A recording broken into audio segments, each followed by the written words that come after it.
ప్రాచీన కాలంలో ఇజ్రాయెల్ దేశంలో ఓ గొప్ప యోధుడు ఉండేవాడు.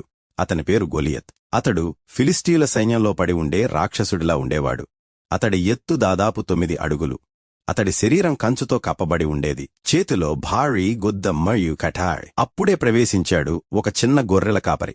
అతని పేరు దావీదు.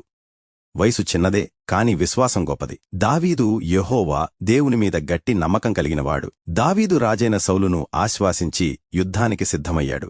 అతను గుద్దలు, కవచం లేకుండా తన కాయలితో మాత్రమే వెళ్ళాడు.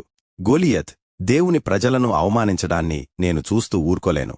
దేవుడు నా వెంటున్నాడు, నేనతన్ని ఓడిస్తాను. ఒక చిన్న రాయి, ఒక పెద్ద విశ్వాసం.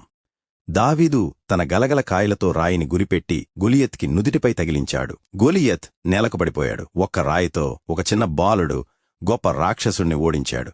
ఈ కథ మనకు ఒక ముఖ్యమైన పాఠం నేర్పుతుంది. ధైర్యం శరీరంలో ఉండకపోవచ్చు, కాని మనసులో ఉండాలి. విశ్వాసంతో మనం ఏ అడ్డంకినైనా ఎదుర్కొనవచ్చు.